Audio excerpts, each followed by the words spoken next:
નમસ્કાર મિત્રો, દેશ અને દુનિયાના સુપરફાસ્ટ સમાચારમાં તમારું સ્વાગત છે। સૌપ્રથમ વાત કરીશું રાજકોટની। રાજકોટમાં માર્કેટ યાર્ડમાં નવા એરંડાની આવક શરૂ, ભાવ 1330 થી લઈને 1420ની આસપાસ બોલાયા છે। અન્ય મહત્વના સમાચારની વાત કરીએ તો કચ્છની દરિયાકાંઠાના વિસ્તારોમાં ગરમ અને ભેજવાળા પવનને કારણે ડિસ્કાઉન્ટ કન્ડિશનની શક્યતા દેખાઈ રહી છે।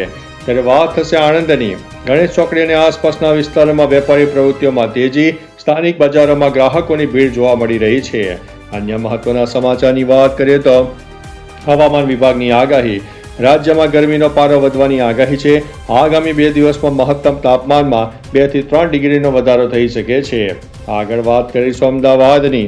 ગુજરાત યુનિવર્સિટી ખાતે આજે ડોક્ટરો માટે લાઈવ વેલકોન 2026 કોન્ફરન્સનું આયોજન। 800 થી વધુ તબીબો હાજર રહેશે। અન્ય મહત્વના સમાચારની વાત કરીએ તો ભાવનગર શહેરના આકાશના નિરીક્ષણમાં રસ ધરાવતા નાગરિકો માટે આગામી 18 એપ્રિલ સુધી 8 દિવસ અનોખા અવસરનું આયોજન કરવામાં આવેલ છે।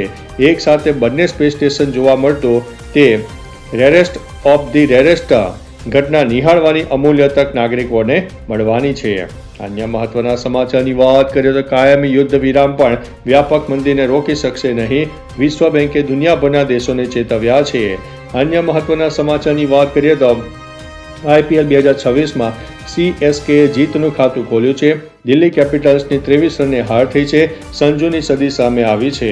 ત્યારે આગળ વાત થશે અમેરિકા અને ઈરાન યુદ્ધ વચ્ચે હજી વધુ સમય ખરાબ આવશે તેવી વર્લ્ડ બેંકની મોટી ચેતવણી સામે આવી છે।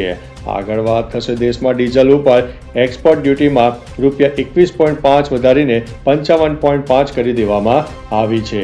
આગળ વાત થશે અમેરિકાનું ઓઇલ અને ગેસ ખરીદવા વિશ્વભરમાંથી ટેન્કરો આવી રહ્યા છે તેવો ટ્રમ્પે પોતાના નિવેદનમાં દાવો કર્યો છે। અન્ય મહત્વના સમાચારની વાત કરીએ તો ભારત સરકારે ડીઝલ અને ATF પર એક્સપોર્ટ ડ્યુટીમાં કર્યો છે મોટો વધારો, પેટ્રોલ ઉપર રાહત યથાવત રહેશે।